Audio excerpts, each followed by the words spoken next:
Adjust that you're sitting on your buttock bones. Somebody's not on mute, hold on. Just, especially if you come in and out, if you lose connection, please just make sure that you stay on mute. There we go. Okay, good. So you're sitting, simple cross legs. Lift the trunk away from the spine. Sorry, away from the legs. The spine and the trunk are lifting.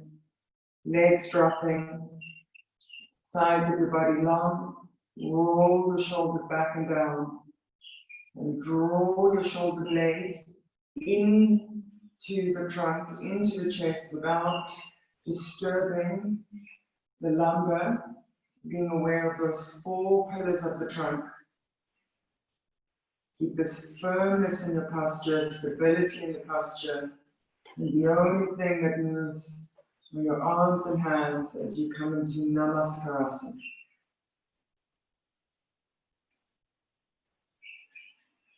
Let your eyes go deeply towards the back of your head, where you begin to observe yourself from inside.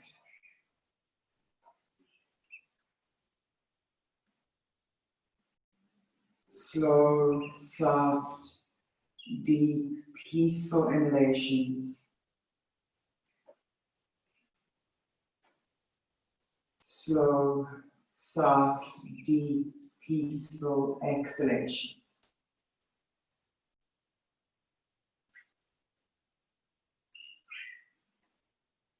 Relaxing your brain. How your brain can settle away from the inner surface of your skull, deeper into your head.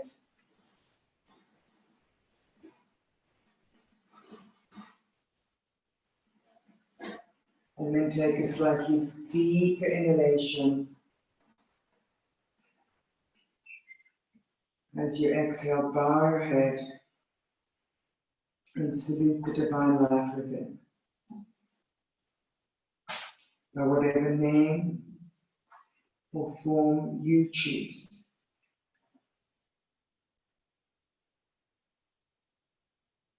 Release the back of your hands to your thighs.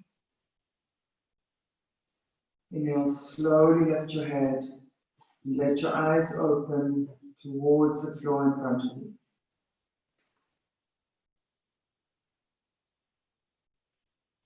Good. Come into Yoga Mudrasana and Virasana. Big toes touching, knees apart. Make sure your toes are properly aligned, that one isn't going further back than the other. Release your knees, release the buttocks, and first get that sense of grounding of the buttocks on the heels. Now that connection stays, it's just that the buttocks will continue to slide a little bit further back as you come forward. And those of you with tight groins, you can even start by putting your fingers into the groins, deepening and softening those groins so that the hips open, remembering that the hips are the root of the movement, but the groins are the keys to opening the hips. Release your head onto the floor in a way that you maintain the length in the front of the body, especially this top sternum. So watch, measure the length in the sternum, and then when you take your head down, can that forward direction of the sternum stay and not shrink back?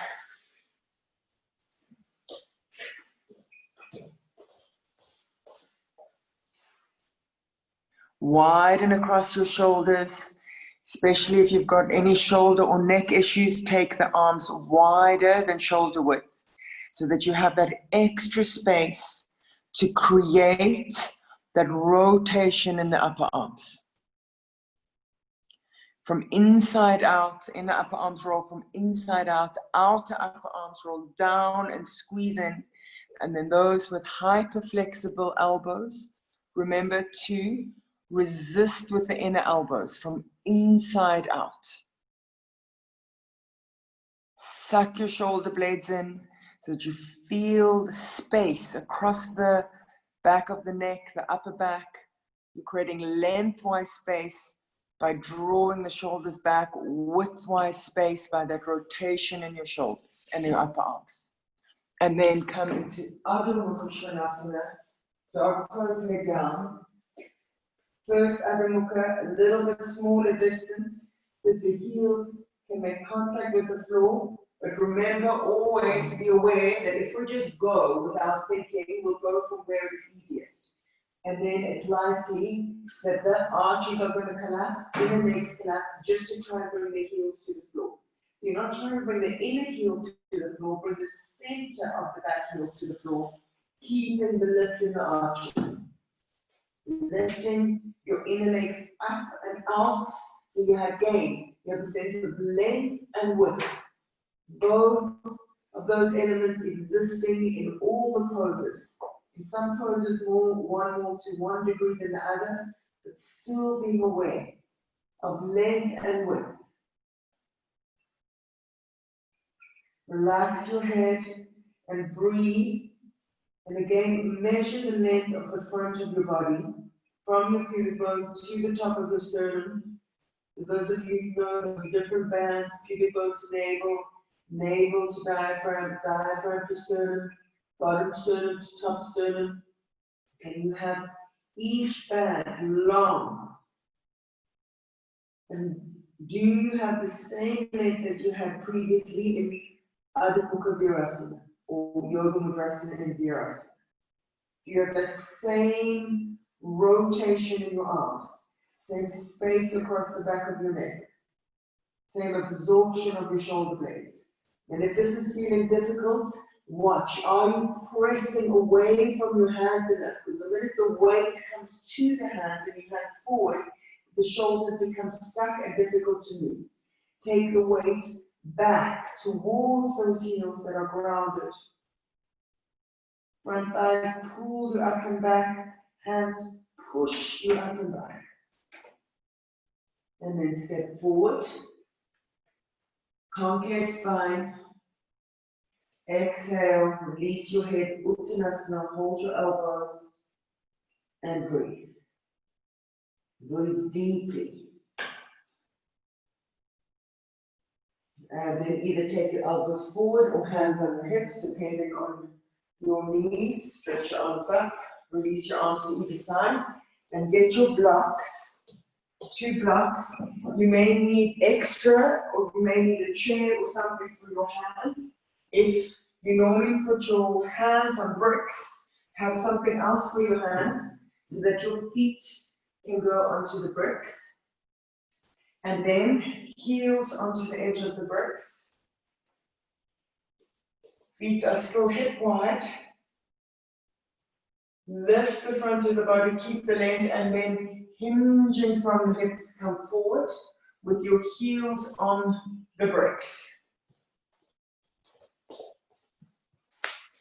That's it. Good. Make sure your feet are straight. Now, how do you lift the kneecaps, lift the quadriceps, lift the buttock bones?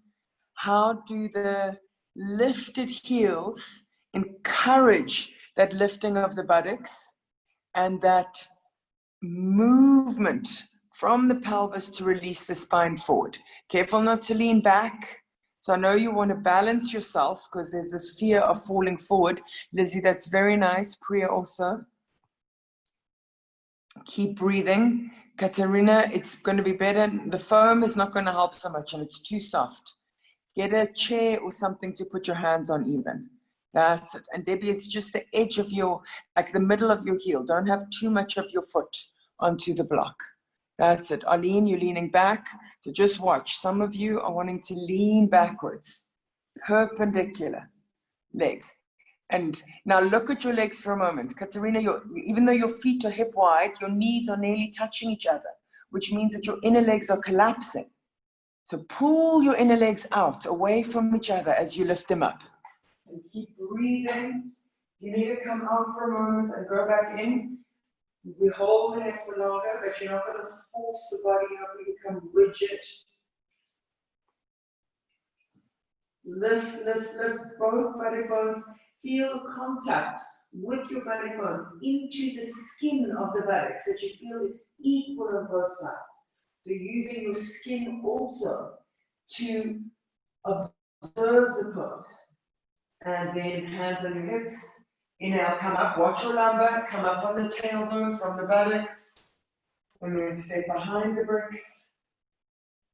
Balls of the feet onto the bricks. And how much can you now stand up? It's a little bit tricky, but fine. Inner ankles lifting, inner legs lifting, and how you can bring that tailbone down, buttocks down, and chest up. Keep your toes lifting. So how much can you come to stand? Put your arms forward possibly for a moment, and that counterbalance of the arms will help you to bring the tailbone in. And feel how you can get the calves to open, the calves to stretch, while the back of the knees remain soft. And then exhale, coming forward. Now don't hang in the calves. When you were trying to stand, how are the calves moving forward to help you stand? Keep the calf muscle moving forward, the belly of the calf, as you take your hands to the floor. And now here also, we want to lean back. So how much can you bring the buttocks up and forward and feel the opening of the calf and the softness in the back of the knee. Breathe deeply. Use your breath to charge your body with your inhalations, to open, to go further, deeper without aggressing with your exhalations. Watch those inner ankles, even here. So from time to time, you can, although you want to feel what's happening, not always do our feelings give us accurate feedback. So from time to time, check. Are you actually lifting your knees? Are your inner ankles dropping in, or are your arches and ankles lifting? Now, hands on your hips. Watch that your tailbone, especially with this position of your feet, it's the tailbone, tailbone, tailbone for you to lift, not your lumbar. Stretch your arms forward again to bring the tailbone in, buttocks down, and then arms down, and come off your blocks. And relax your legs, feel the life in your legs. Now take your brick or between your thighs, one more Uttanasana. Stretch your arms up. Exhale, come forward, squeezing that brick and rolling the brick backwards. Now, again, feeling that how much can you work evenly from both sides? So if we don't look if we're even or not, often we don't even notice it. But if we just begin to feel what is the pressure in one hip, in the other hip, am I leaning to one side or the other? The weight on both feet, the length in both edges of the waist. And those who are able to go down can go further down, but without shrinking the front body. So I'm not so interested in you going down, more that you keep the leg. Only going further if you are able to keep the leg.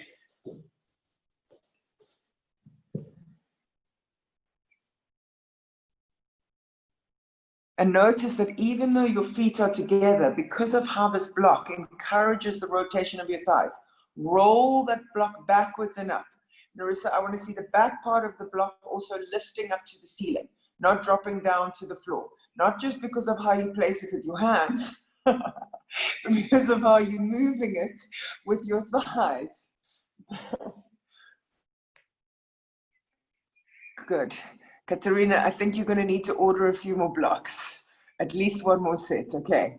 And then inhale, come up. Good. Try not to bend your legs to come up if possible, Debbie. Come up and then. Actually, this block is going to help the sacrum and the pelvis to, although it's a narrow position, can you feel how it places everything better? Okay, good. All right. Vaccinasana. For those who are able to do it in space, you're going to do it in space, standing. So your right leg, you take hold of the big toe, left hand on your hip, and stretch the right leg. Those who they don't have enough opening, find a wall or a chair or something, or a counter, whatever you have, and you can do it with your foot on a support or into the wall and the belt around your foot. So you can do it either with the support or preferably make sure your standing foot is straight, hand on your hip, and stretch your leg. Those of you with the belt, you hold them with both arms forward. Only if you're doing the classical pose. That's it. Good. No, so we're not doing lateral, you're doing straight forward. You've got a little table behind you. Yeah. I was talking to Katerina. Okay, that support is a bit soft. I would rather you turn around and put your foot into the cupboard. And if you push your foot hard enough, even though there's not a ledge underneath, you'll still be able to balance. That's very nice. Good. Breathe. Don't hang in your standing leg, Lauren. Good. Okay, exhale, take your leg down, and we're going to do the other side. So many of you are doing very well. Just a little, don't be in a hurry to straighten the leg. First, sorry, I can see the shadow is a little bit strong. Bend your leg, at least you can see the outline. Bring your leg up and lift your chest up. And only then are you going to stretch your leg. So some of you are taking the leg, keeping yourself forward, then trying to stretch your leg, then trying to lift yourself up, and you're making your life difficult. Lift, and then stretch the leg.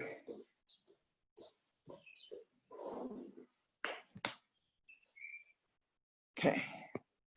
So you're on the left side.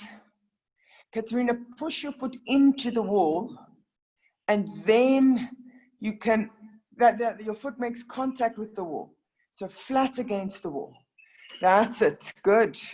Careful not to lean too far back either. All right, and release. And other side. Okay, I'm going to try and turn my camera around so that you have a better view. So you're going to repeat on each, the same one, and then we're going to do the lateral. So keep going.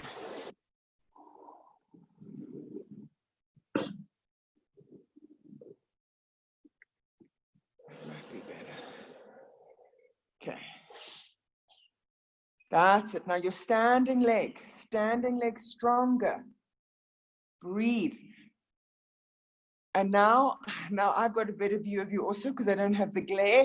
I can see how badly those feet are working. Calm down and release. Okay, so when we do Supta Vaccinasana, or when your foot is against the wall, ball of the big toe and inner heel, those of you who are holding the big toe, you're letting your foot do this. Keep the length of the inner foot. Don't let it sickle.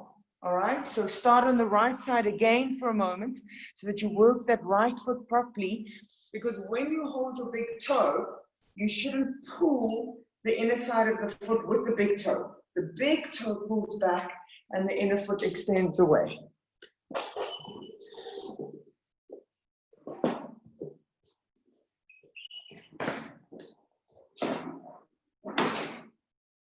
And then release and left side. Sorry about the moving. I had wanted to share my beautiful view with you, but it's more of a glare than anything else. At the end of the class, if those who want to see, maybe there'll be something interesting outside. There was a baboon walking past just as I was setting up, thinking it's the African Hanuman. Okay, good. So left side, have you all finished? Some of you are still getting in, some of you are already out. And release. Priya, not bad. Well done. Okay. Take your brick again. Uttanasana one more time. With the brick between your thighs. Right up high, touching the pubis. Roll that brick back. So it's not the brick is just there for decoration. Roll that brick backwards and lift it up as you come forward.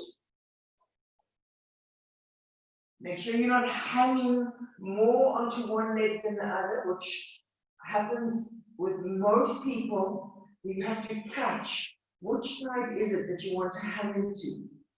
And then you watch that also during the day when you're standing. You don't always hang on one leg. And then hands onto your hips, inhale, come up, tailbone, buttocks, and unstable as you come up. Good. Now, lateral Utthita Hasta Paramishtasana. Hands on your hips, find that fixed spot in front of you.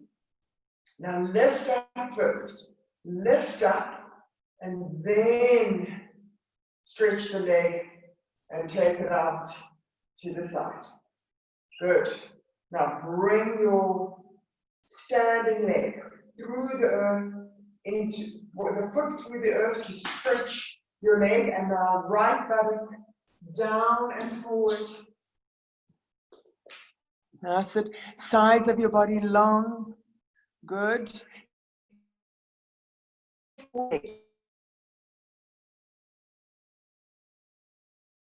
By drawing the head of the femur bone into the hip socket. And then release. Okay, so let me just show a little bit more clearly what I mean. So any balancing pose, the standing leg, we want to hang because it wants to spread the weight. Now you have to suck that head of the femur bone up and in to avoid hanging in the joint. I don't say the leg will manage to come 100% perpendicular, but be conscious of that tendency to hang and manage it. Off you go, other side.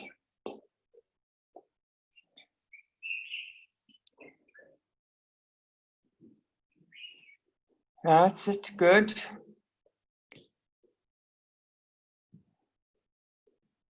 Now, Lizzie, that standing leg. Alison, very good. Lauren, that standing leg is bending. Make it strong. And take that leg not so high up, but more out, laterally out, like Supta Padangusthasana, lateral Supta Padangusthasana. Katerina, I see you found yourself a better support. Good. Keep breathing. Standing leg, stretch that top leg. The standing leg was good, your top leg was bending. Okay, and release. Good, and one more time each side.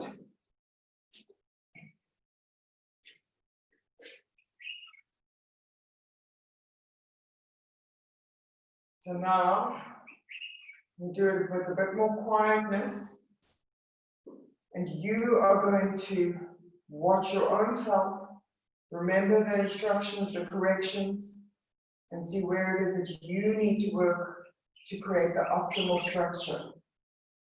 Those who want to stretch the left arm out can stretch the left arm out. And how much can you breathe? And find a balanced state, not just from outside, but from inside. And release. On the other side.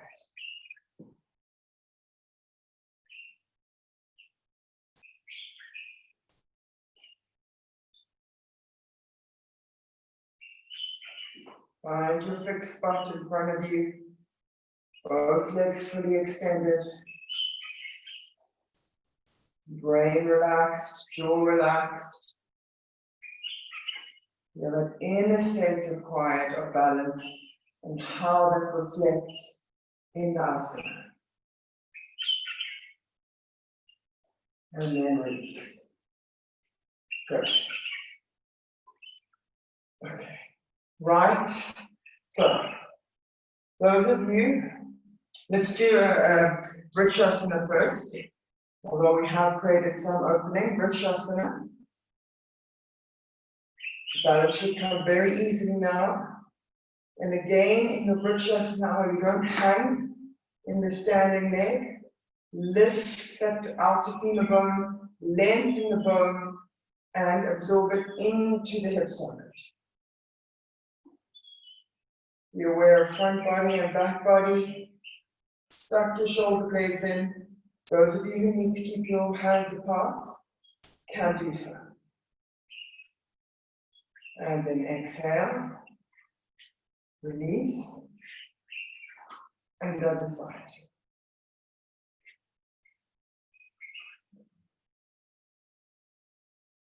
So that opening inner thigh, round the knee, making a circuit, buttock forward, left buttock forward, right hip in, Vaccinasana.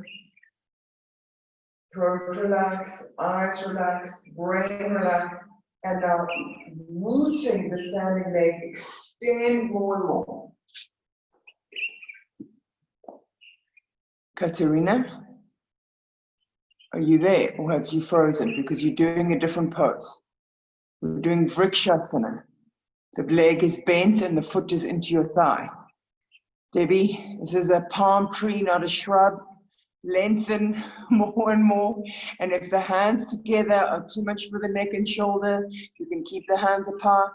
Don't hang into that standing leg. Okay, and release. Good. Now, Uttanasana, so the right foot, draw it to the top of your thigh into Vaccinasana. Don't force the knee. Those of you who struggle with the knee, you can take a roll, something, a belt, a cuff into the back of the knee. And Vaccinasana position, hop, with one leg. Now you can keep holding with your left hand, your right foot. Now the hip really wants to swing as you go down. So you have to keep that left leg lifting up and in, and don't lift the right buttock, keep the right buttock releasing away from the tailbone, out and down as you use your right hand for a little bit of balance. You're not forcing the knee, even if you're just standing in Vaccinasana and using the wall for support. But then you're at least working that the tailbone comes in and the movement from the hip. So you're either going in to the simplified pose without the bind, that's it, or you're standing, good. And if you're standing, how you can release the thigh down from the hip and from the tailbone. And then inhale, come up and change sides, especially if you have knee issues. Stand for a moment in Uttanasana and squeeze the knees, make the knees compact. And then left leg in Ardha Padmasana position. So feel the movement from the hip, the extension of the thigh, tailbone in while you're standing. And as you go forward, hold the right outer hip in. Don't hang out, hold. So you're not moving into poses by hanging in the joints, but by placing the joints up to you.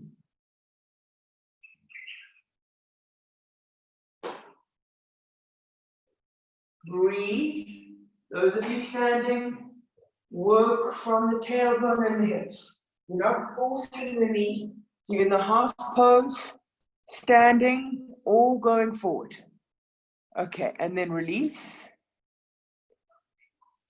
Now, those who were standing, you're just going to repeat. Remember, each repetition you get more and more. So really feel there's a rotation in the thigh bone to move from the hip. So you're not asking the knee to turn out, you're asking the hip to turn out. It's almost like a Vaccinasana action to start. Even though the knee is close in, is that Vaccinasana rotating out, extending down. All right? And those that can do the bind, take your right hand behind your back, hold the big toe, and come forward. And just remember, one of the advantages of these Zoom classes is, other than me, nobody can see whether you're doing the full pose or not. So don't push yourself to do more than you should. Do according to what is optimal for you. Remember my mantra, slow and steady wins the race. Lauren, I don't know what you're doing. Your foot still has to be forward and your hand is behind your back holding that foot from the front. So you're still in Padmasana. Right foot is still in Padmasana and right hand has gone behind your back. That's it, hold your big toe. If you can reach. If you can't, you repeat the previous version. That's it, Katerina. It looks like that hip is moving a little bit more the second time. Good. And then release. Some of you are already out. And change sides. So, left foot in Ardha Padmasana. You've got 3 options now. You're standing, you're going forward without the bind, or you're going forward with the bind. Sometimes to get hold of that foot, you've got to turn a little bit and then come back. And then watch that standing leg. Keep that femur bone lengthening into the hip socket as you come forward. And those of you standing, feel that rotation in the thigh bone and that lengthening of the thigh down as it rolls out.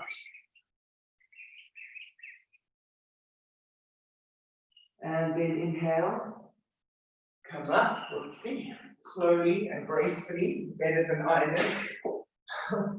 Then come and stand in Tadasana, and squeeze your knees together. Good. Garudasana, bend your legs. Now wrap your right leg over your left leg and right arm under your left arm.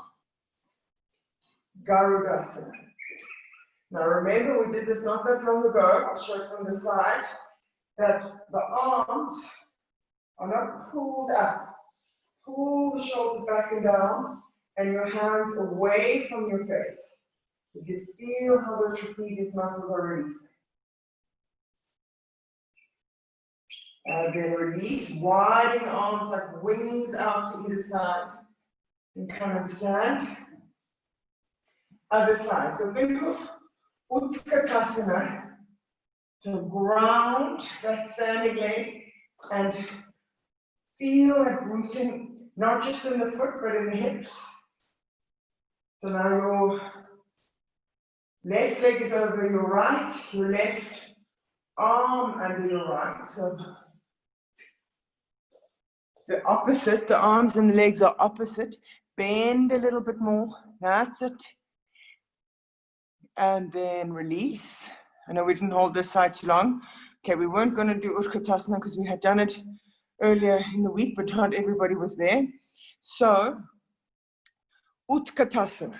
When you do Uttanasana, do you just let the knees fly forward and hang in the joints, in the knee joint, or do you lengthen the shin bone and cut it back? Okay? So I'm sure you can all guess. It's the second option. We're not just hanging the knees forward. There's this feeling of containment, that there's no excess pressure in the joints. So let's do that together. Practice that feeling of the shin bone up and back. Take your arms up, tight shoulders, keep your hands apart. Otherwise, bring your hands into Namaskar, between your thumbs. Inhale, exhale, bend, Uttanasana. Bring the buttocks down, lift the front of your body, and now hold with that shin bone. Ground your heels. That's it. Lift your toes off the floor. Good. Keep those knees squeezing together. Those of you who really struggle with the knees, you know that you can take the brick for between the knees. Come on, Alison, you have to go down at least a little bit more than that. That's it. And then inhale, pull yourself up. Exhale, forward, Uttanasana. You need to take your feet apart now you can. And inhale, come up. Exhale, take your arms down. So I didn't say anything on purpose. I just said Uttanasana.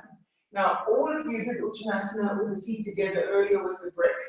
And how, even though the feet were together, was it reasonably easy to come forward. Now suddenly without the brick, how we feel like, oh, we need to take the feet apart. So what does that mean? The brick is not like a magic pull making the pose easier. The brick is helping you to create an action. that makes it easier to go forward. So it's your doing, not the brick's doing. The brick is just awakening something. So when you go forward, be conscious of as if that brick is still there.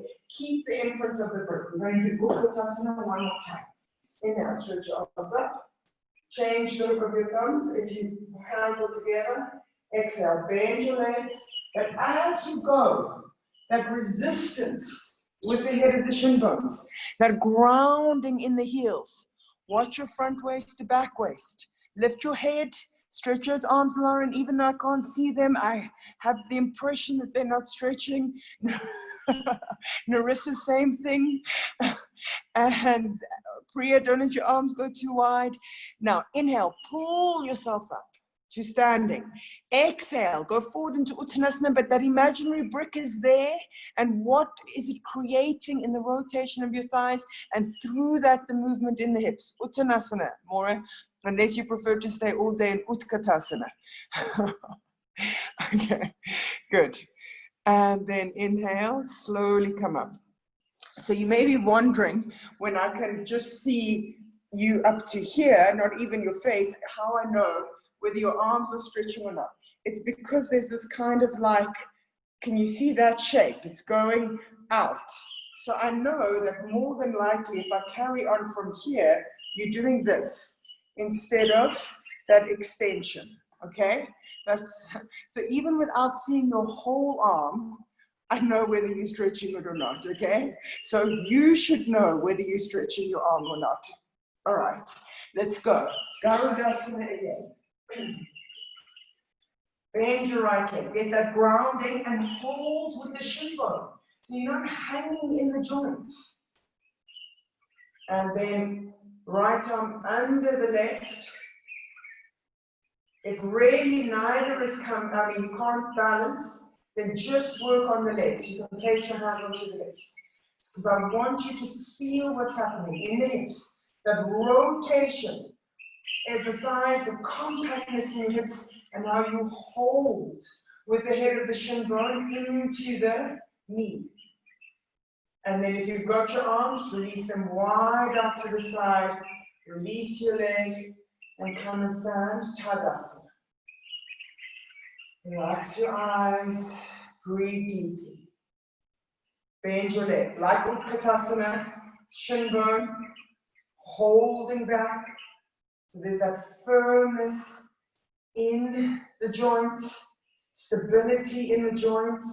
Then left arm under the right, all hands on the hips, depending on how your balance is coming today. But even though we're moving in and out of poses, can you connect with the sense of inner quietness? So Lauren, you have to bend that standing leg a little bit more. I know I said not to hang in the joint, but that's it. The leg does still have to be bent. Otherwise, you're not going to get that wrapping action. And then release. Soraya, those arms.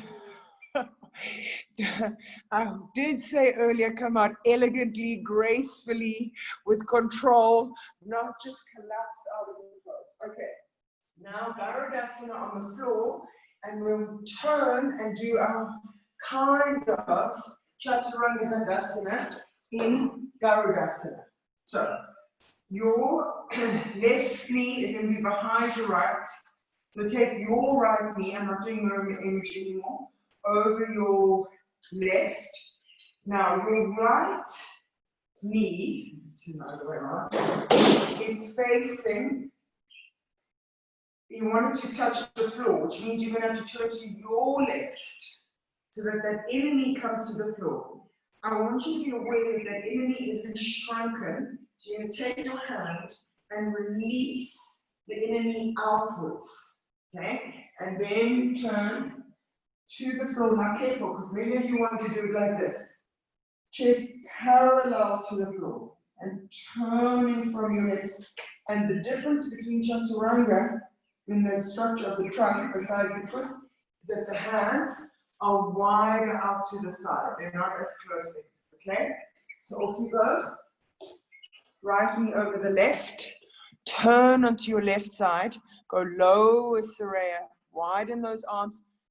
Okay, Soraya, because I don't want you to overdo, you can put a bolster or a blanket underneath you, but only you, okay? All right. Priya, nothing is supposed to touch the floor. That's it. Abdomen away from the floor, chest away from the floor, but it's low. Lauren, you're too high up. I specifically show don't make that mistake of lifting. Widen your elbows. Narissa, it's so nice and dark there that I can't see what you're doing. You're on your hands, not your elbows. Making me get wrinkles by having to scrunch up my eyes to see what you're doing. Narissa, come on your hands, not your elbows. Oh, sorry, there's a block or something. It's not your hand, it's a block. It gave me the impression that you were on. That's it, Alison, not bad. Lizzie, why are you being lazy? I didn't say come out. Okay, and release everybody else. Next time, I'm watching you to make sure you don't come out before everyone else. Okay, good. Other side. At least I can see many of you are smiling. That's it. Off you go. Other side. Maybe not everybody smiling. It's okay to smile, I promise. It's allowed. It actually helps to relax the jaw a little bit. And the throat. That's it. Off you go. Turn.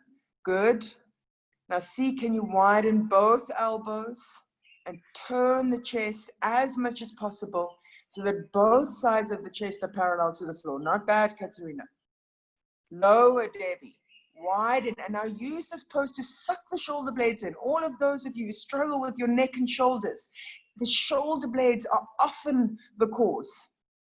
You okay, Alana? Okay. Your knee a little bit. Okay, and release and come back. Okay. You okay, Katerina? Good. All right. And now, we're just going to take a little parenthesis. We're just stepping out a little bit, but it's still working the hips. So now we're going to do that right angle pose where you are 3 options. Very tight hips. You're sitting on the support, left leg is straight, right leg is at a right angle between your left leg, between the right thigh and right shin, the shin and foot, and the thigh and the trunk. Everywhere you create right angles. Now, if your hips have slightly more opening, same shape of the body, you just move the blanket away. So now you have no support. And you're lifting up. If you feel you can go further, you now take the support just underneath the knee. And again, you don't want that inner knee to be closed. Take your hand and pull that inner knee out. So I'm lifting my knee for you to see. You're going to pull in this way. From that crease at the back of the knee and pulling it out to lengthen the space, that it's not turning in and closing. So off you go. And now, can you sit up straight? So you'll feel that you want to lean towards the left. And the right buttock wants to fly. Bring the right buttock down without aggressing. Right thigh down and lift up. And that support, if you have it under your knee, is only under your knee. Not under your thigh, not under your shin. And right angles everywhere. That's it. Good. Good. Arlene, you've got too much of the blanket. You've got your whole thigh supported. I just want that inner knee supported. That's better. So it's almost like you just use the corner of the blanket. Good, Katerina. Can you feel how deep this is on your hips? And let me check on Lizzie that she hasn't come out. There she is. Okay, and change sides. Okay, remember to breathe. You're not breathing, you're suffering for nothing. So Lauren, it's not that easy to tell on the screen, but I have the impression that you need to let go a little bit more in the poses. Okay, yes, breathe. Otherwise, you might be feeling everything. You might be going to release it, but it's like you feel it and then you hold on to it if you don't breathe. If you feel it and breathe. I'm going to have to leave early, but the good news is that I will be doing your beginner class because Okay, that wonderful. is exactly where I am with yoga, beginner, which I think you Okay. can gather. But so, so you'll see me in the beginner class, but I'll carry on Okay. until I have to go. No problem, and thanks for joining. Okay, good. Now sit up nice and straight. That's it, Priya. Also, you can see this is a good one for your hips. It's an opening that we don't often do. Katerina, we're not on the beach. Come on, sit up. Don't lean backwards. There we go. Don't think I'm distracted if I'm talking to somebody else. And then release. Good. Okay. So this is a hip opening that is very deep. And I can see for many of you, it's something that you could try for the next month. Just try and practice this one without aggressing, just sitting and not collapsing. Okay, good. Now come and sit on as much height as you need so that you can do the preparation for Padmasana, the right angle, but your spine should not be sinking. As you pull your leg towards you, you lift yourself towards your leg. Your arm is threaded underneath. Lift your leg, lift your foot, so your foot isn't hanging down, and pull yourself towards the shin bone into your chest. Good. And where is this all coming from? From the hip. So for a moment, you're going to just hold, you can even take your hand round the outside now, and pull that right leg backwards and forwards, without sinking back. If you're sinking back, you take more height. And I want you to feel that all the movement is coming from the pelvis, none from the knee. The knee is stable. It's not changing in relation to the shin and the thigh. It's that hip that's moving. And then come back. And once more, hug your knee towards you as you pull yourself up towards, knee in towards you, shin in towards you. And those who have easy Padmasana, come into Ardha Padmasana for a moment. And then release and squeeze your knees. If you rather not do Ardha Padmasana, you just release straight away. Okay, good. Other leg. So get that movement from your hip. Pull yourself up, get the height. So now, when we go a little bit dynamically, you're not going to lose this lift in the trunk. Your hand can come now on the outside and move your left leg from the hip. The trunk stays as stable as possible, so don't turn your chest with your leg. We're trying to isolate the movement so that really you feel how the hip is working, and then your arm can come back underneath. Watch that that straight leg also hasn't flopped all over the place. Lift up. I've got a very good view of somebody's foot. I think it's Lauren. All of the big toe. Good. That's fine, relief, but don't hide it. It's important, the foot. I'm not offended, don't worry. Okay, and then take your hands underneath your foot for Ardha Padmasana, for those that are ready for Ardha Padmasana. And then release. Good. Okay. Now we are going to do Vaccinasana. Now, for some of you, we've already done some Ardha Padmasana. Okay, fine, morning. If it's too much, you're rather going to do Ekapadabekasana and then seated Ekapadabekasana. Okay? In actual fact, let's everybody do one Ekapadabekasana first, because that opening of the front thigh is also important for your Padmasana. So everybody lying flat on the floor, right leg Ekapadabekasana. Watch that your knee is going straight back, toes straight forward, tailbone back and down. Both sides of the hips and the front equally to the floor. So we tend to lift the side of the bent leg, of the Bekasana leg. So bring the hip to the floor and draw the abdomen forward. and feel the tailbone, back and down. So like Uttanasana tailbone, and it's the same tailbone we're going to use just now in Vaccinasana. And release, and other side.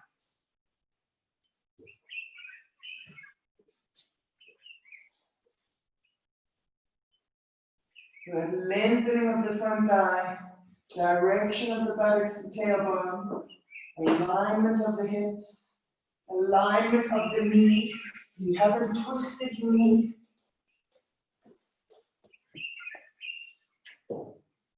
Foot is not pulling away from the buttocks, nor is it crossing towards the tailbone. Have your foot coming, even if it's not there yet, towards that dip in the side of the buttock. That's it. Roll your thigh from inside out, the straight leg thigh. And then release.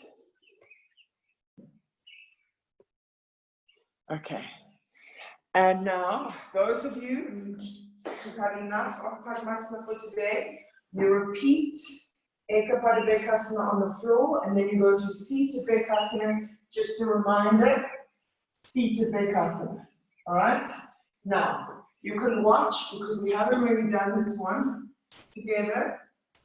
Most of you haven't with me, maybe you've done it before. Vaccinasana. So you bring your right foot onto the top of your left thigh in Ardha Padmasana.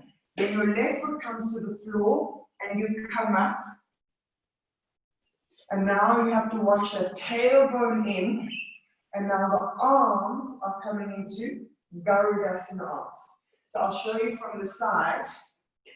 Now what happens is that tailbone wants to fly back.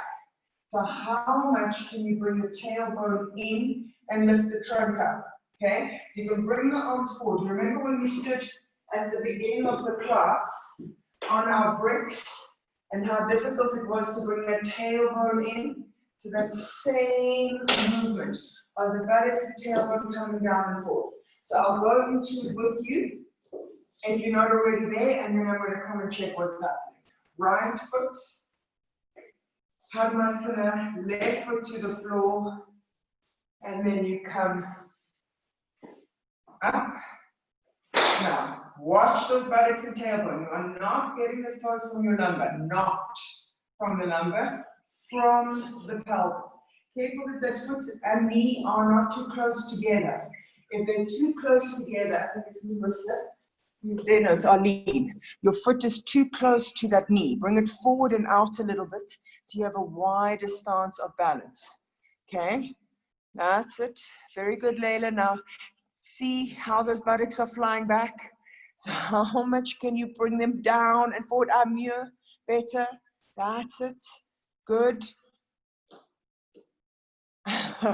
Alison has found a trick of trying to use the wall, which is not a bad idea, to climb her way up into Vaccinasana. Okay, and release. Not bad, Maura. At least you had it for a bit. The balance is tricky. Okay. And if for the first time you're just getting the legs going, that's fine.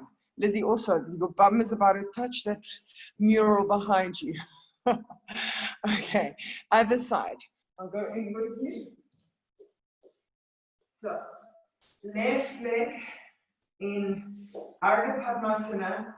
Now, watch, some of you, your foot and your knee are so close, no wonder you can't balance. Have a little bit of a gap, especially initially. You can make your distance smaller time. Now, if your tailbone is sticking back, I don't even want you to worry about the arms yet. Work on getting that tailbone in and the length of the trunk. If that's happening, then you can take the arms into Garudasana arms. But really, it's a work of the hips, of the pelvis. That's it. That's much better, Arlene. Very good. You see what a little bit of positioning yourself. Now lift those elbows if your arms are in Vaccinasana. And release. Good, Layla. Okay, so if you're finishing off, you don't have to rush. Okay.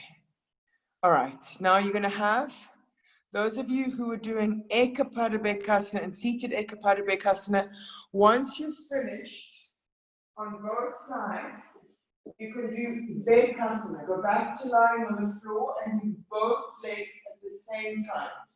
Those of you doing Vaccinasana, you struggling, you're just going to repeat. You're going to get a second chance to do it. If you feel it's coming reasonably well, you are going to go into Vaccinasana from standing. Okay? So how you come down,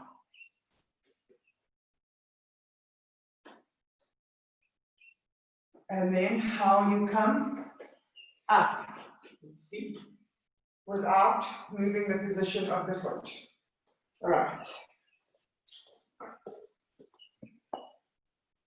So from standing or from the floor,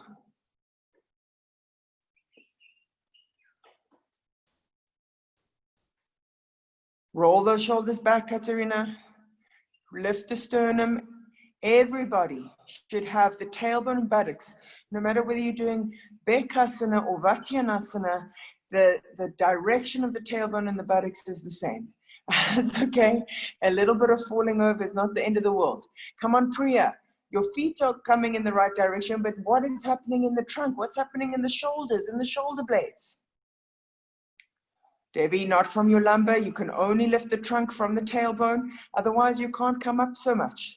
If it's going to happen from the lumbar, then rather don't let it happen at all. Okay. Change sides. Very nice, Leila. Good. Okay. Last time, last side, last chance. If you're doing Vaccinasana, you also have one more chance for Vaccinasana. And those of you doing Vaccinasana, I don't see enough happening in the shoulder blades. So you're going to lift your chest by sucking the shoulder blades in and lifting the sternum. Very nice, Maura, good. That's it. So that foot has to come onto the floor. There we go. Tailbone down, a bit better, Debbie, good.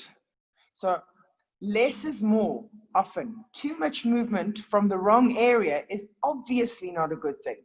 A little bit of movement from the right area is a fantastic thing. So it's not about a lot of movement. It's about where is that movement coming from? And then can you get more of that right movement? But first you've got to start with a bit of the right thing and you can increase it. And then release. And everybody, Adho Mukha Svanasana, dog pose, head down.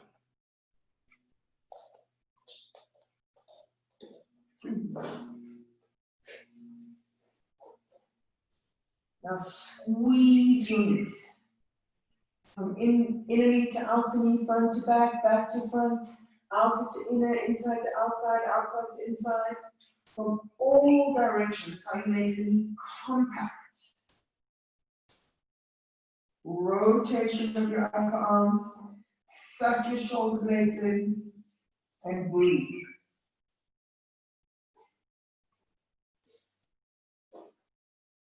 And then step forward, and come up. Full arm balance.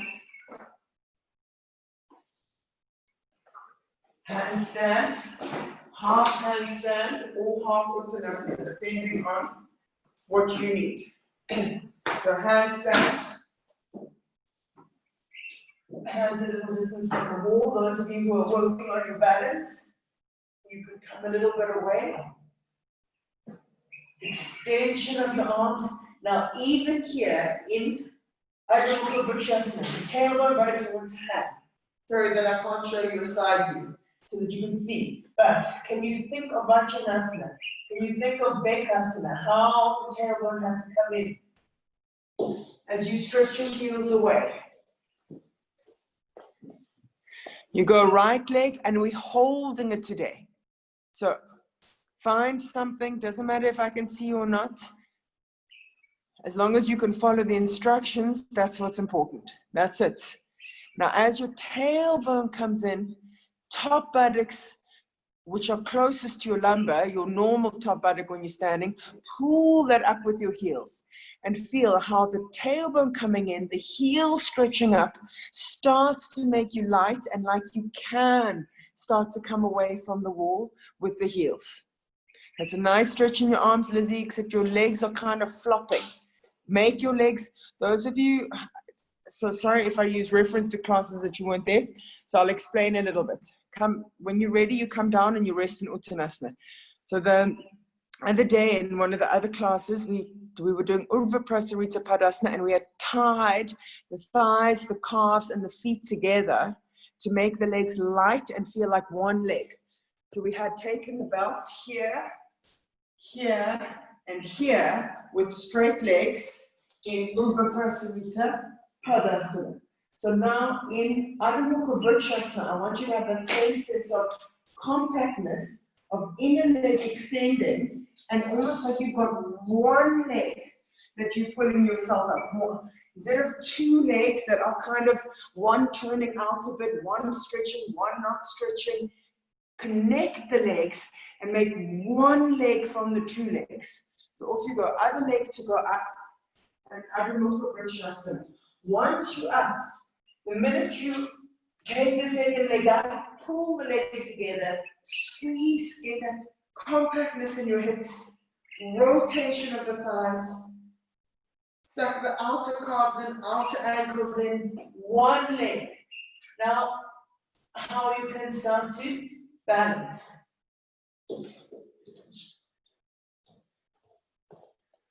If you're not doing full arm balance, you're doing half Uttanasana or half handstand. Not bad, Alison.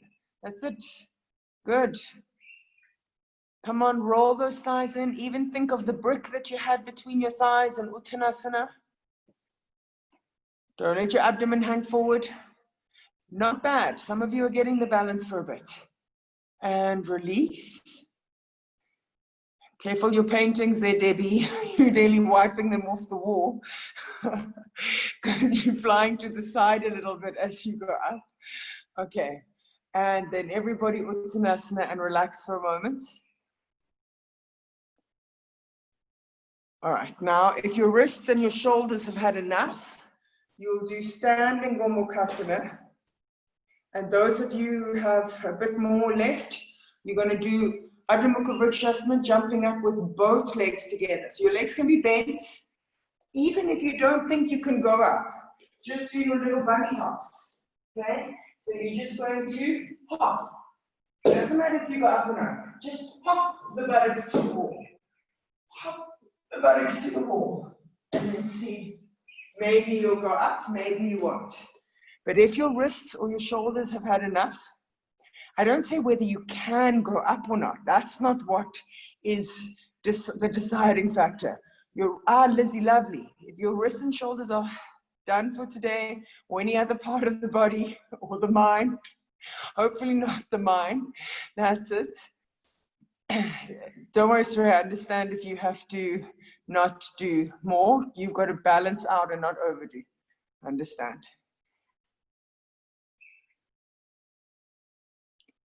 Okay. Alison, it's coming, except you're not quite keeping your legs together the whole time. So standing Gomukhasana, or you are jumping. I can't see you, Alana. I hope you're jumping. That's it. Last 30 seconds to see. If you've gone up also, you've had enough, you come and do standing Gomukhasana. Okay. Remember, the secret is trying to get the buttocks over, not to get the feet up first. First, get the buttocks to the wall.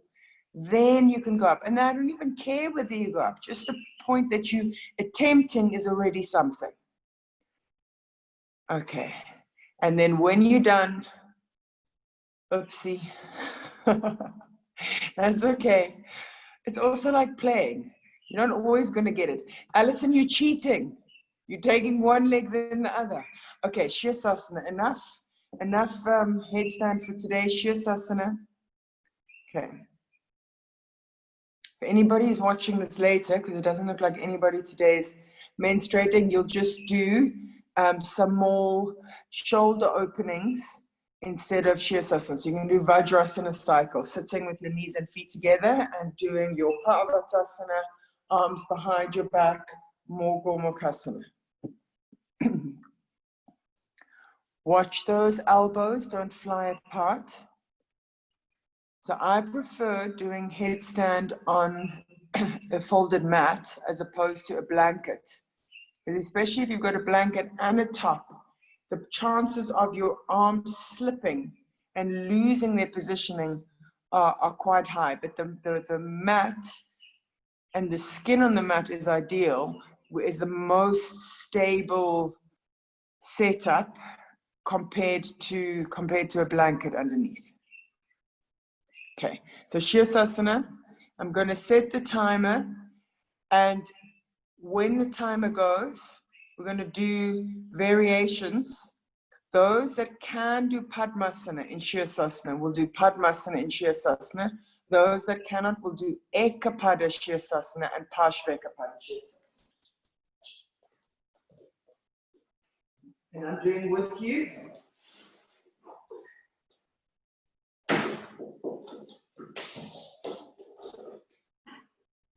So it's going to be a quiet Shirasana where you observe your own self and correct according to the best of your ability and the best of your knowledge.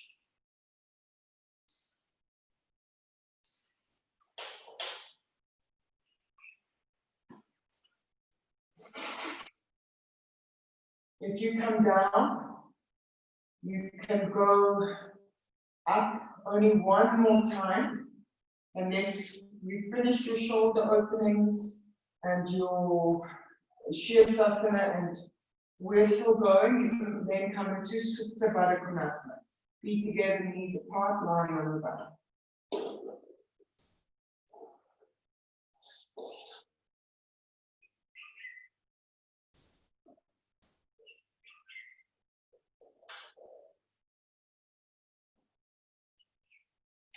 So knowing that we're going to do variations, how you are going to really make sure that the foundation, your forearms, your elbows, your wrists, the rotation of your upper arms, the lift of the shoulders, shoulder blades, trapezius muscles, dorsal spine in, how you can stabilize that.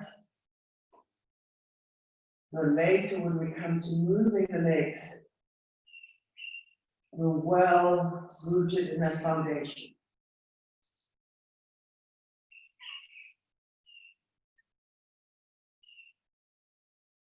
Now again, watch, once you finish that foundation, moving on to the legs. Imagine you've got that block between your thighs. Now you have to roll that block backwards. So open the back ones. How your legs are, have your imaginary belts around your legs. Keeping the legs together, keeping the work and extension in the left and right leg equal. Like you have one leg.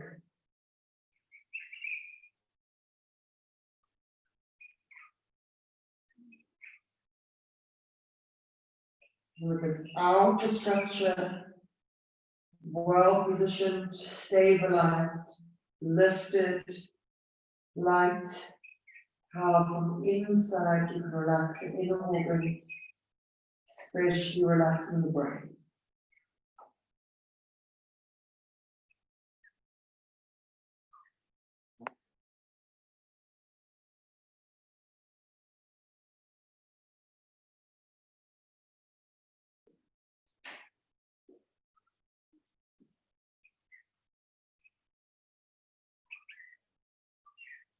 So if you feel like you're getting close to the edge, but you still can keep the lift in your shoulders, excuse me, then don't wait for the timer. You can start your Ekapada Shirasana now, but at least you get to do variation. Those of you with a longer Shirasana practice, We'll keep holding Shirasana until the time is up.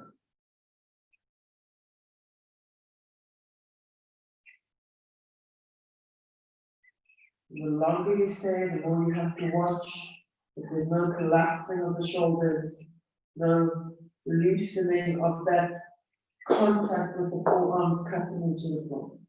Cut the forearms into the floor, lift the shoulders, and maintain that. And maintaining sometimes means going back to do it again and again. Because even when you think you're maintaining, it slips away.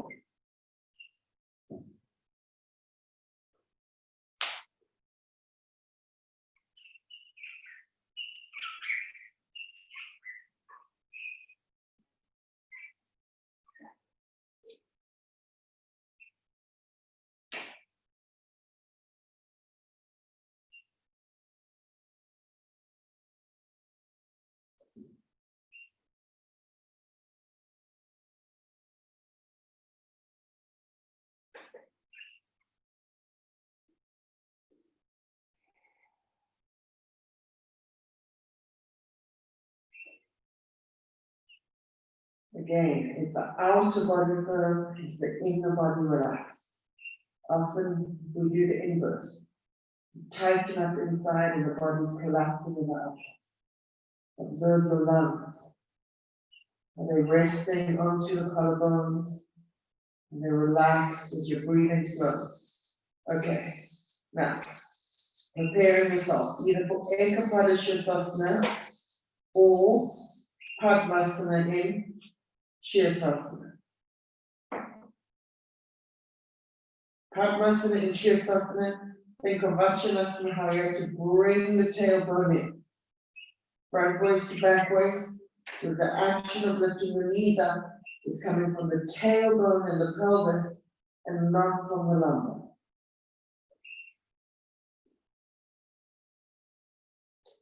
Now, Pindasana in Shirasana, bring the knees down towards your chest.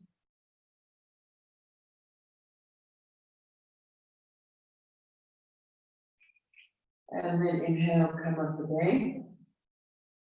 Tailbone is the hinge, and pelvis is the hinge for bringing the legs back up.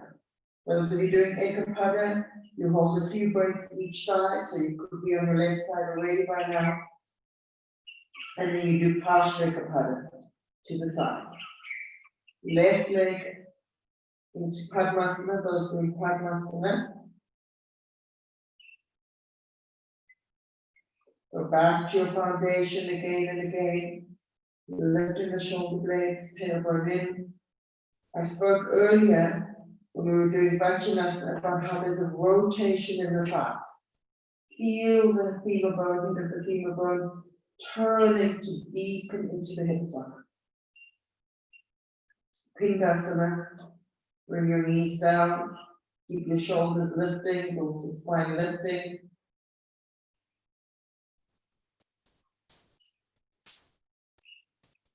Inhale, come up.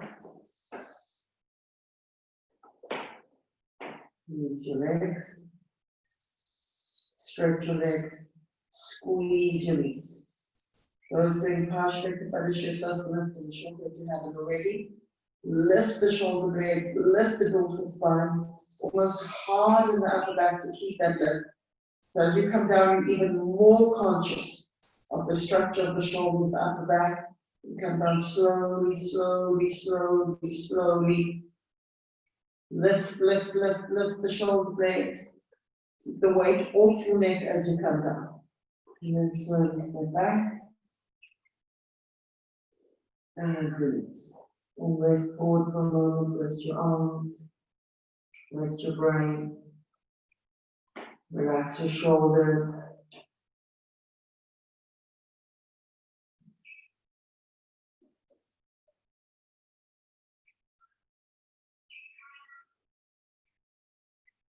Understand Uttanasana, feet together.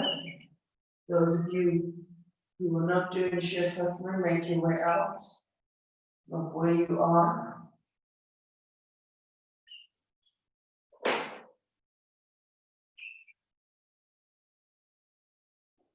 And then inhale, slowly come. Okay, good. So come and if you did the shoulder opening before, don't worry, it's great to repeat. So you can now do it with your ankles tied together. Blanket behind your knees. So each time you repeat the pose, it's not an actual repetition, it's an evolution. And you've already done, some of you have done Vaccinasana while waiting on other things, some of you haven't done yet. But if you've done, how wonderful that you get a chance to repeat it. Round the edge of the blanket behind you and come and sit. Release the buttocks back, release your knees forward, interlock your fingers, turn your hands forward, and inhale, slowly stretch your arms up. From where? What is the direction of the top buttocks? What is the action in the shoulder blades? How stable is your lumbar?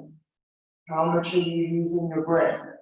Soraya, I'm assuming that things are a lot better because you're interlocking the fingers. But remember, you can always use the belt around the wrists if you need. Now suck the shoulder blades in, pass the armpits forward. Exhale, release, roll the shoulders back and down. Change interlock of your fingers and turn your hands forward. And inhale, take the arms up, but with that awareness, from where are you moving? How are you moving? So remember what I said earlier, less of the correct action is way better than a lot of the wrong action. Suck your shoulder blades in, lift your sternum from inside and breathe. Exhale, take your arms down, shoulders back and down and breathe. And then come forward, Yoga Mudra. Now the support for under your head, if you need. Use the belt around your wrists or hook in your thumbs, roll your shoulders back, draw your shoulder blades in. Bring your dorsal spine in, you might even hear a nice kind of clicking in the dorsal as it comes deeper in.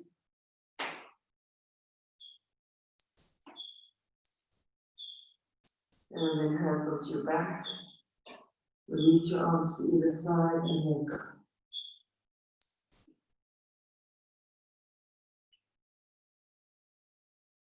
Change the look of your thumb, roll your shoulders back and stretch your arms back, up and over.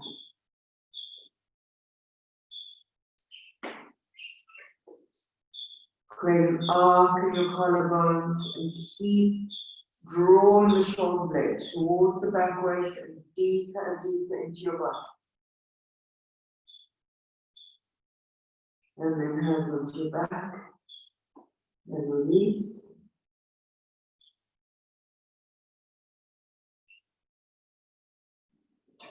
And then inhale, slowly sit back.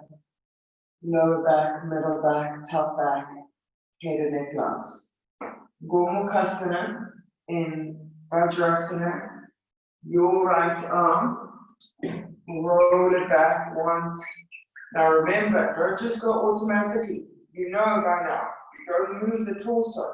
You don't stick the lumbar forward. Only the shoulder moving. So for some, the arm will be able to go quite a lot directly back. For others, it's out a little bit more because to take it back, you distort it, which means a lot of the wrong action and not enough of the right action. So watch as you take the arm back and then hand up your back, widen the collarbone without disturbing the lumbar. Stretch up the left arm, rotation of that left arm, and take hold of the right fingers, all about, and breathe. Now, are both sides of your waist equally long? Both sides of your chest equally wide? Or you're not dropping one side, not overly extending another. Front waist, back waist, buttocks stay down and breathe. And then release. Roll the shoulders back and down. Breathe deeply. And other side. Now don't turn with your arm use from the shoulder. The shoulder is the root of the action of the movement of the arm. The trunk is not moving, the lumbar is not moving. Then take your hand up your back, widen that collarbone. When you stretch up the right arm, a rotation of the right arm, and then draw the right elbow back to take hold of the left hand, the right hand, or you hold the belt.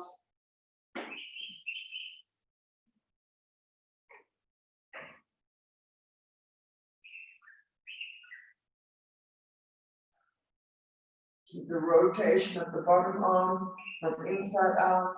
The top arm is rotating round. Really, it feels like the directions are different, but in relation to the actual arm and shoulder joint, it's the same. Front waist to back waist and draw the shoulder blades in. And then release.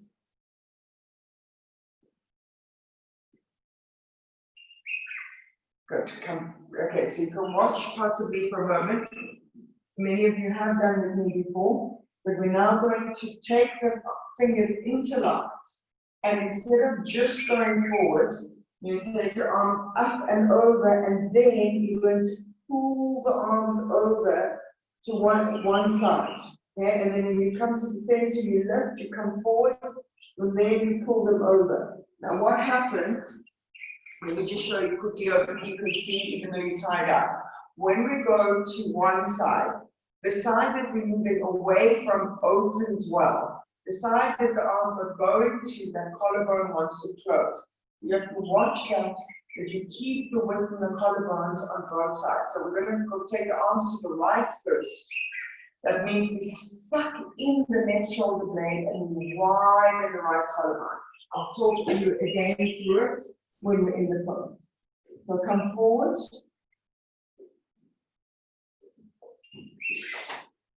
Get that length of the front of the body carried behind your back until all your fingers. Watch your wrists. Don't let the wrists fly out. Take your arms back, up and over. Shoulder blades in. As they move back down your back. Now inhale. As you exhale, pull the arms over to the right. Use your right arm to pull your left arm and stuck the left shoulder blade in. And use the extension of the right arm again to extend the right collarbone. Your left chest can be turning up to the ceiling. There is a kind of rotating in the trunk now, but the head stays straight down to the floor. Inhale, come to the center.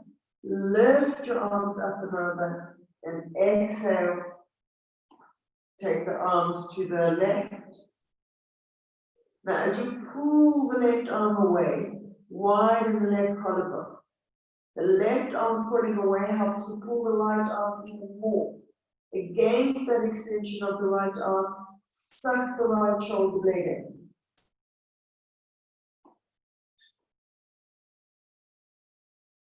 Inhale, come to the center.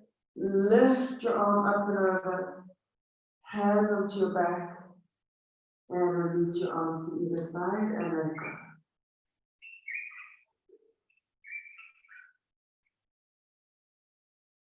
Hands next to your knees. Now slowly sit up, lower back, middle back, top back, shoulders back, head and neck last. Good. Now interlock your fingers. Turn your hands forward.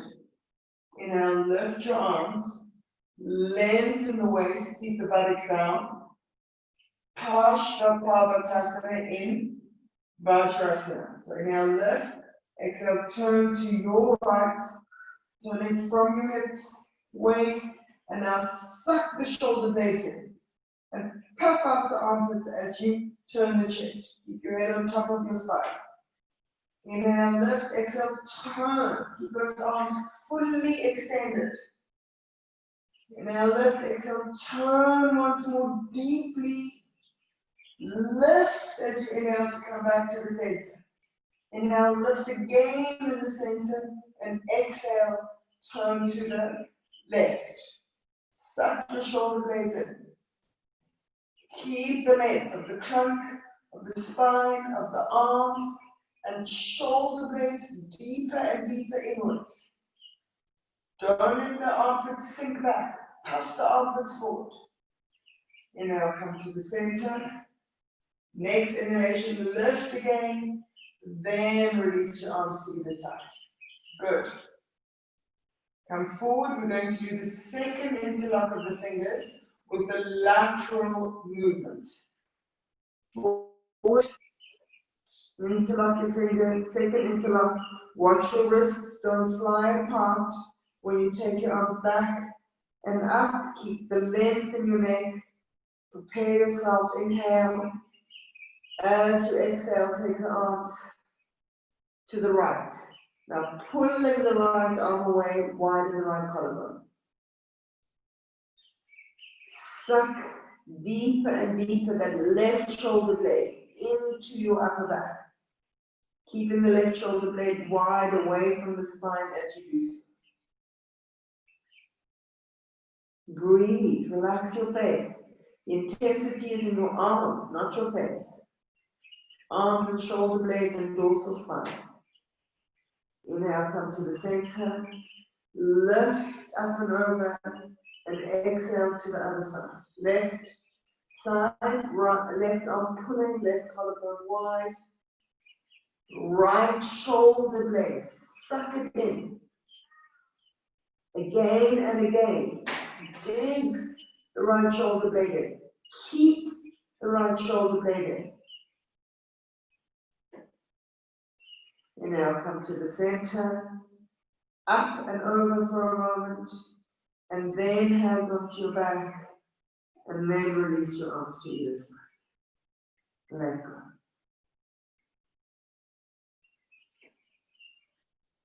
Hands next to your knees. Now slowly roll up. Second interlock of your fingers. Vatyanasana in Vaccinasana. Watch your lumbar, watch the buttocks, and opening those armpits by sucking your shoulder blades in.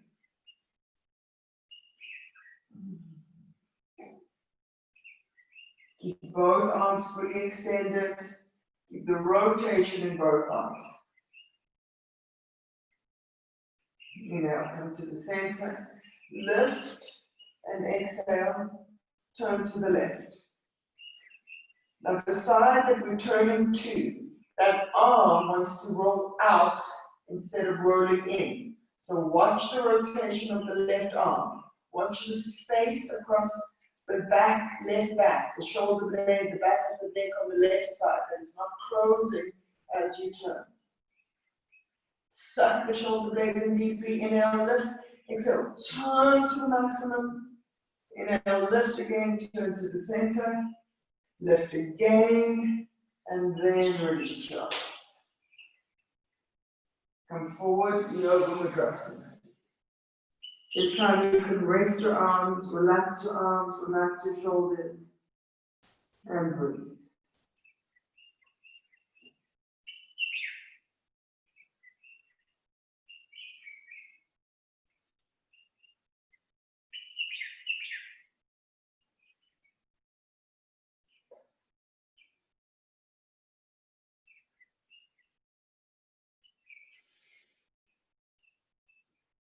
Slowly come up, lower back, middle back, top back, head and neck last. Turn your toes under, keep your belts. You can take your blanket away or keep your blanket as long as the ankles stay together The big toes staying together. And when you come down, the distance between your knees and your toes is the shortest distance possible. Release your buttocks back, release your knees one at a time. Untuck all the toes and sit for a moment. Wide collarbones. Relax trapezius muscles. Sternum light and open from the inside. And even if this is very uncomfortable, how much can you relax? If it's unbearable, not just uncomfortable, you come forward for a moment, you release, and you come sit again. And if you can't sit peacefully in this, then I'm smiling at your gorgeous Kitty Moore, peeping into the camera. I love it when he does that. Okay, if you can't sit in this, get a pet to distract you maybe. Put your cat or your dog on your lap. You don't want a cat sits on you, how you never want to move. So that's one thing. Otherwise, practice this more often, okay? All right, and then you can release your belt. Stretch your legs back, one at a time, squeezing your knees, inner knee to outer knee, front knee to back. That's it. Other leg.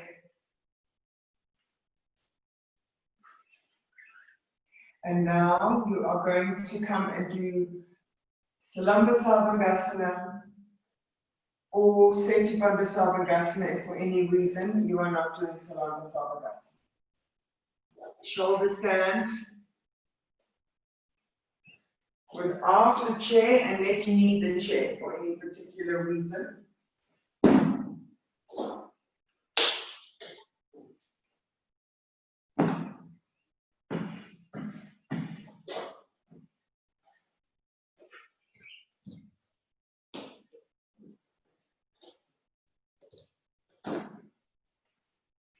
And we're also going to be doing Sarvangasana, then Halasana, some variations in Halasana, and then back to Sarvangasana, and some variations in Sarvangasana.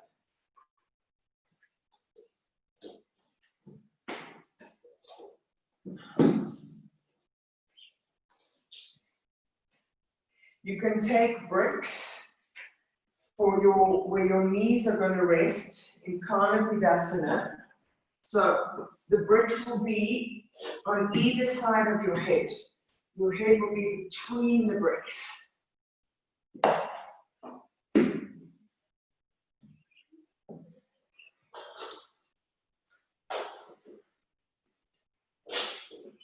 Keep your belt.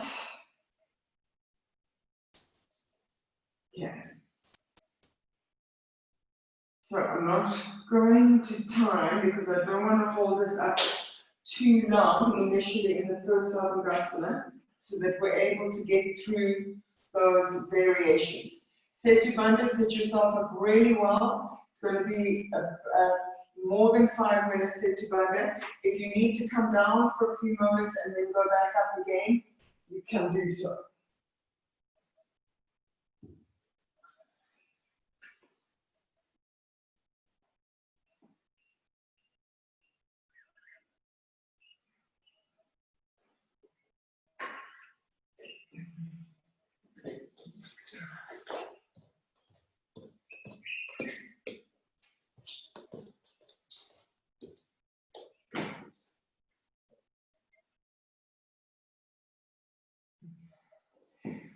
Hold on, who did I want to speak to? Debbie, are you up already? If you stagger your support slightly, I don't know if you've done that, you know, your blankets aren't like dropping in a straight line. You have one blanket slightly behind the first, then slightly, but I mean a small, like a little step, but every blanket has a slight step from, I'm going to actually take the camera to show you mine because I do staggered. So hopefully you can see. I don't know if the angle of the camera, let me try and put it. So this bottom blanket, there's a little finger step out from the one above. The next one is a finger step. So I've done a step. So I've got thin blankets and I've made little steps. So it's not, if they were all in line, the top one would be here, but it's back here. Okay, and that's a bit difficult to see with the angle of the camera. So if you struggle with your neck a little bit, think to also try with a staggered support. Layla, do you have support? Was your screen frozen? You've got, how much, what is that you've got there? Just a folded, it's one folded mat. Do you have more support? Do you have any extra blankets or even towels or anything like that? Oh, Layla, I've also been wanting to ask you, I don't have any contact details for you. So if ever a class time has changed or anything like that, I can't contact you. If you want to be on my list, you can send me in the chat directly to me your number and I'll add you. I've got a WhatsApp broadcast, which if there's any changes in the schedule, you'll get. Okay, perfect. That's it.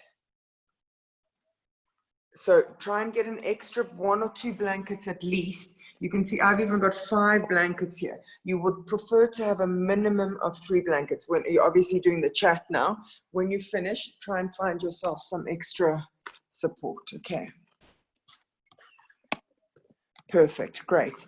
And I'll send you a WhatsApp then afterwards, and you have to save me in your contacts to receive the broadcast. Okay. It's a kind of like bulk sending so that nobody else can reply. But if I'm not in your contacts, even if you're on my list, you won't get it. Okay. Yeah. So I'll send you a message later. All right. Wonderful. Okay. So see what else you can find for your shoulder stand. Now, with all our Padmasana work, our Vaccinasana and our Vaccinasana work, what was happening with the tailbone? That's it. But now, do you have 2 extra foams? Because it's not just your shoulders and your elbows, Layla, are going to need to be the same height. Otherwise, your elbows are not going to have... okay, otherwise, do how you normally do and try for next time. Make sure that you've got enough support. Okay. Priya, that's looking very nice with the tailbone. That's it. Now, how do you still have that brick between your thighs? And how are you rolling your thighs back?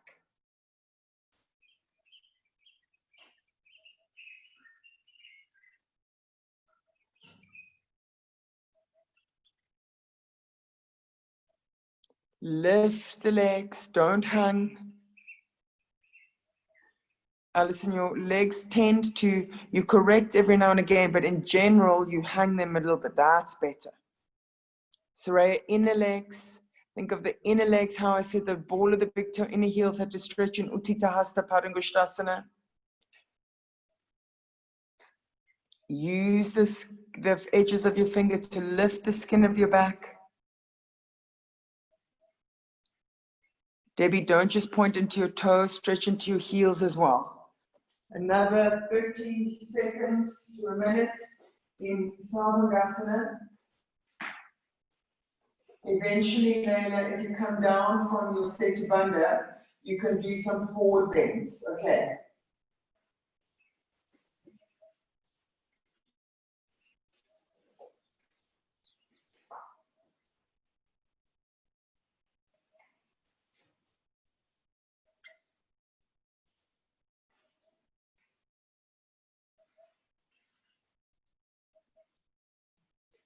Okay, I'm just going up into Sarvangasana, so I'm a little bit behind you, but the both of you that have been up, come into Halasana. Come down, sorry, into Halasana. Well, I suppose if we think universally, there is no real up and down. It's all relative to where you think you are.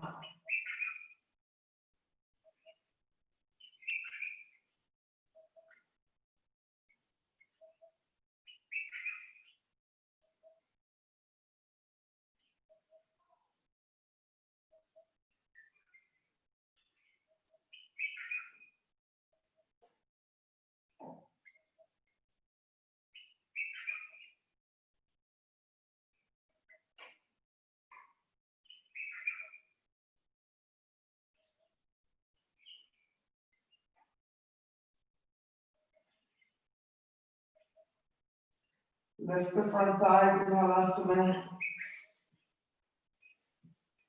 Firm, compact legs like Chaturanga. First, lift the buttocks.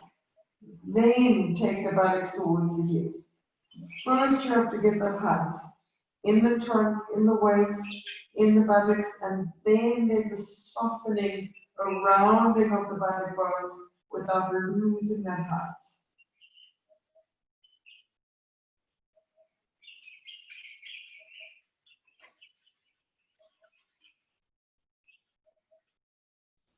Now, Uttanasana in Vaccinasana.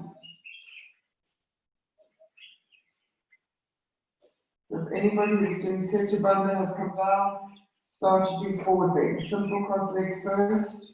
In Sasana, all the forward bends that you know. You can also do Uttanasana, legs wide apart, Vaccinasana.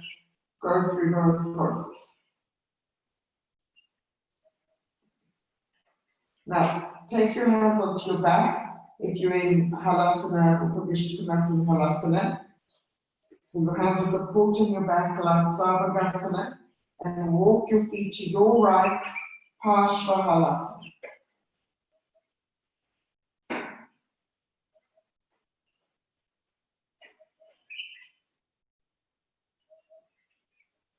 Stretch your legs, lift your front thighs.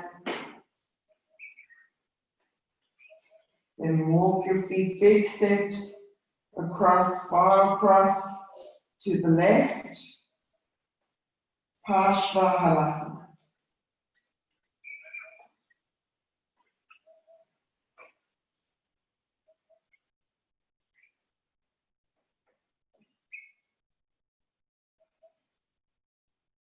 Then feet back to the center to Halasana.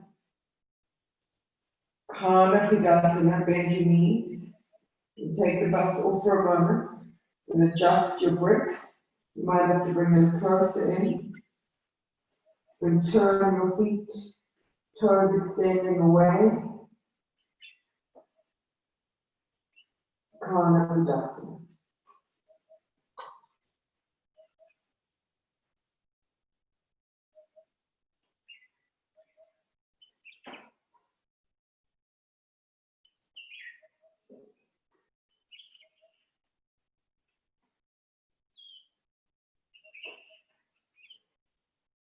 And then stretch your legs.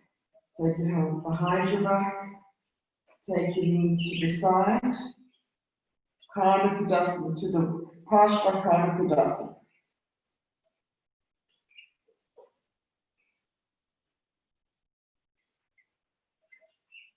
So your legs are bent to the right side.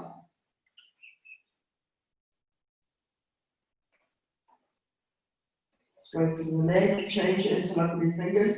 Step your feet a little bit across to the left. Kanakudasana. Parshva Kanakudasana.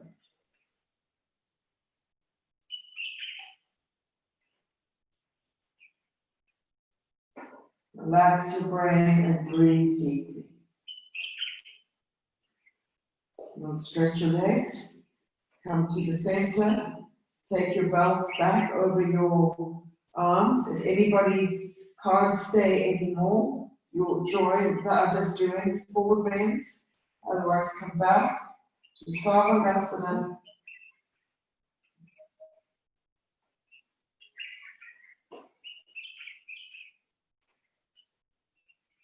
Now for those not doing Padmasana, do Ekapada and Parshvikapada in your own timing. Otherwise, come into Padmasana.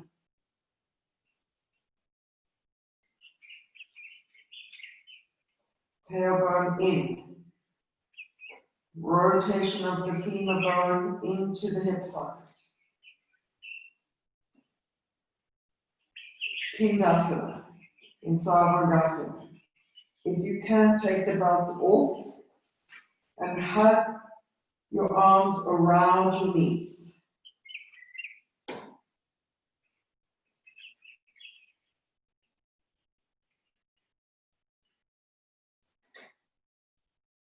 And release. Take your hands back behind your back and see, can you get your belt back on? And then lift the knees, Padmasana, legs up, tailbone in, and then stretch both your legs, one at a time, Vaccinasana. Hold it there for a moment. And then change. Left leg first for your Padmasana. Tailbone in, rotation of the femur bones. Feel how the tailbone comes in, it helps the femur bones. How the femur bones rotate, how the tailbone can come in more.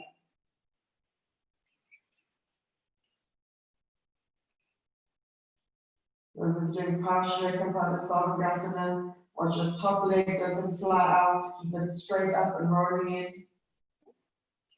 Padmasana, come into Pindasana, bring your knees down to your chest, release your belt, and have your knees, have your arms around your knees.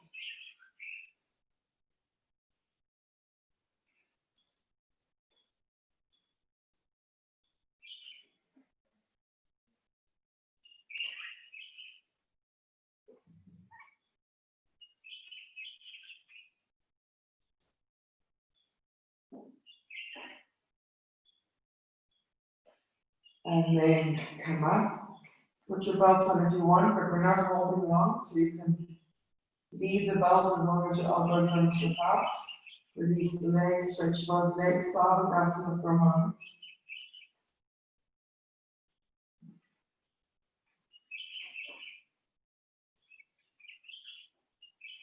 And then everybody slowly roll down.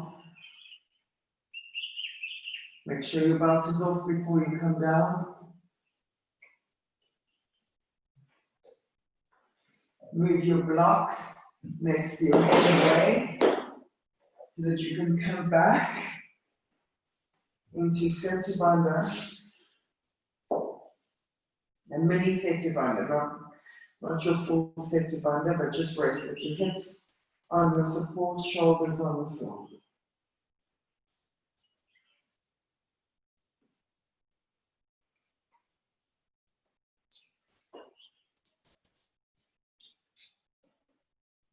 And then roll to the side to come up. Okay. If you did shoulder stand and you just come out, you're going to do Seti Bandha Vaccinasana. If you've already been following the forward bends, then you're going to, if you're doing inversions, you're going to take your legs up the wall, Viparita Karani, or just 90 degrees legs up the wall. And if you're not doing any inversions, you can do prone Sirsasana, lying forward on your bolster. So you have three options. You have your legs up the wall, 90 degrees on the bolster.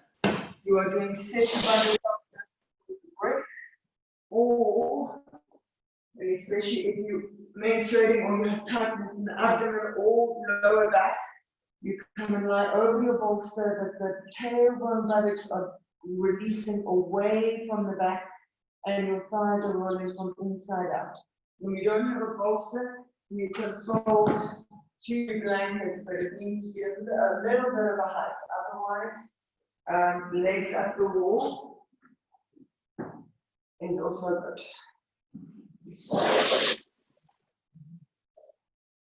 If you're doing Seti Bandha with the brick, tie your thighs, belt, and tie your feet. If you've got a thin belt, it's even nice to tie your big toes.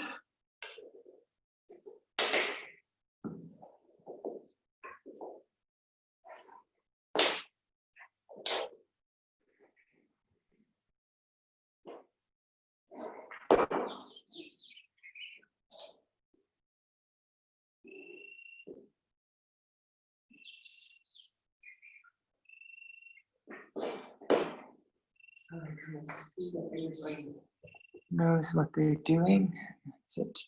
And if you're lying in prone shavasana on your stomach, then you'll just change the position of your head from time to time, from one side to the other.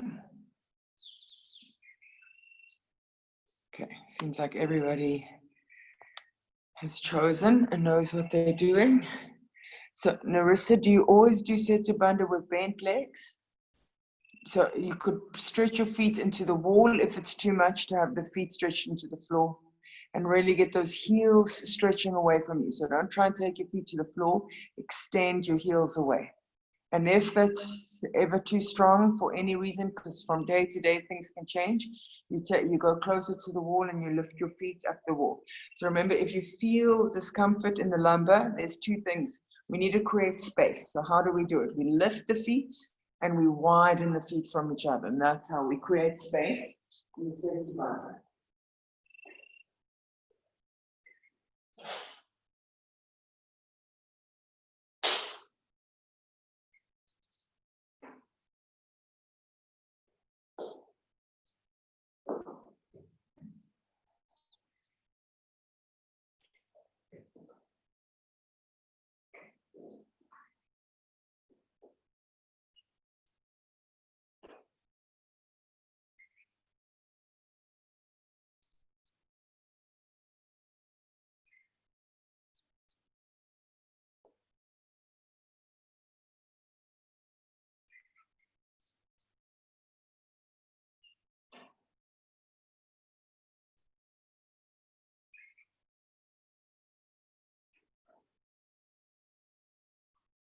Watch your breath.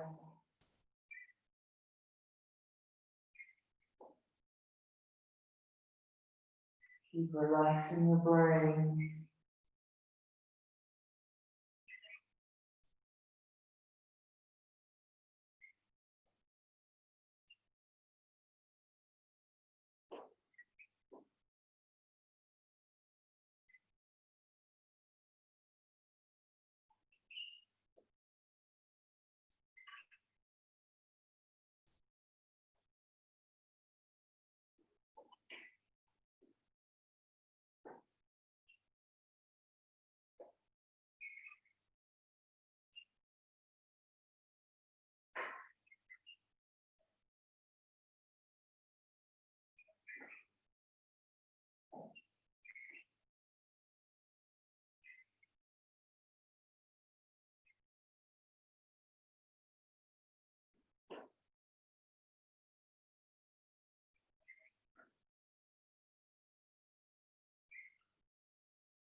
Those of you against the wall, cross your legs against the wall.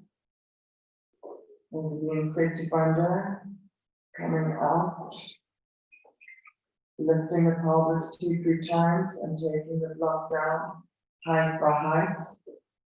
Then an extension as you come down in the spine.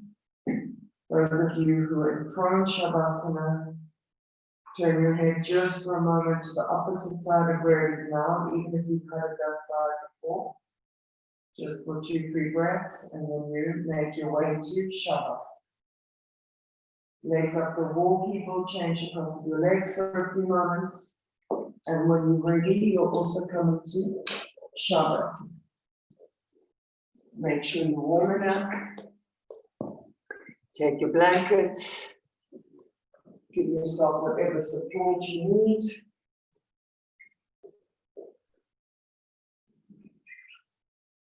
And come into shavasana.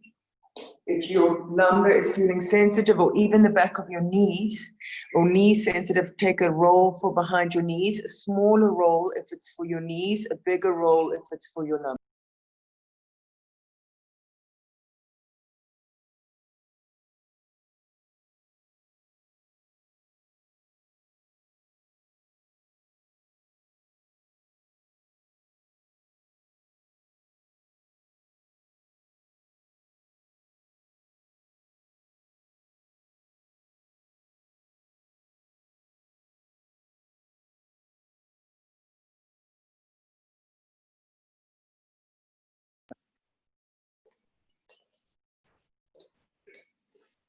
Go with your exhalations.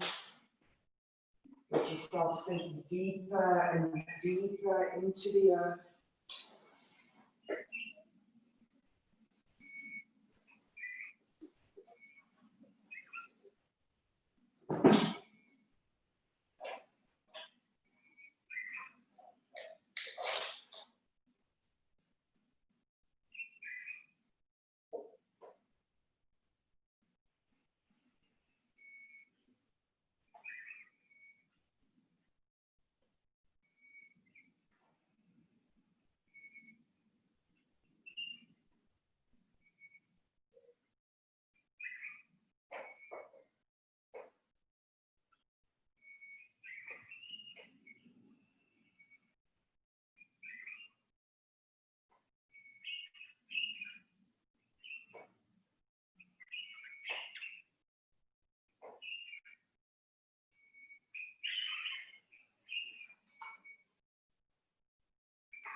And slowly come back to your inhalations.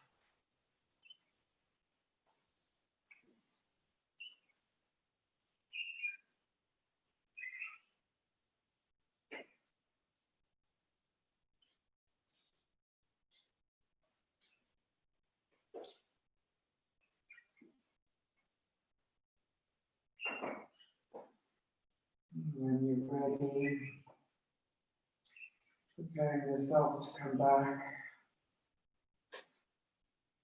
roll onto your side. Rest there for a moment.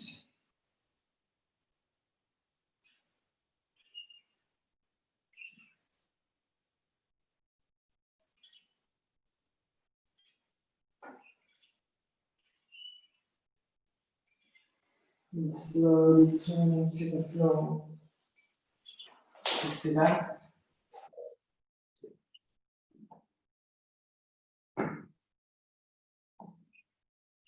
Namaste. Thank you so much, everybody, for joining me for these Saturday morning practices. And next week I'm back in Johannesburg, so hopefully the connection and the sound will be better. The view won't be as good, and the air not as fresh.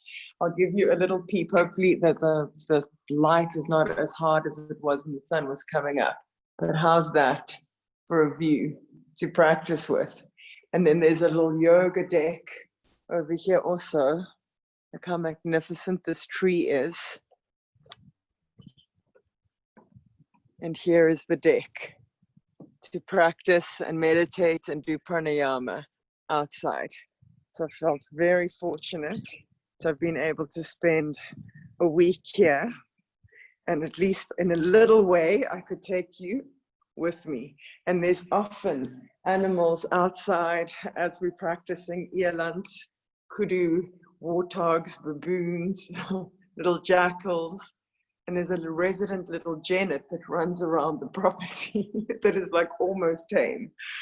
So good, guys. I hope you have a beautiful weekend, and see you all soon.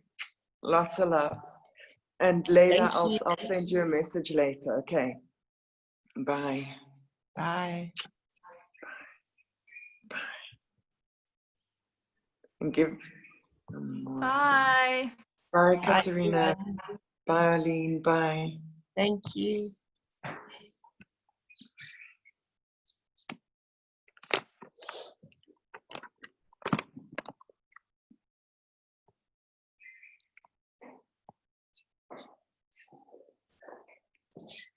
Your number did come through, Dana. I've got it.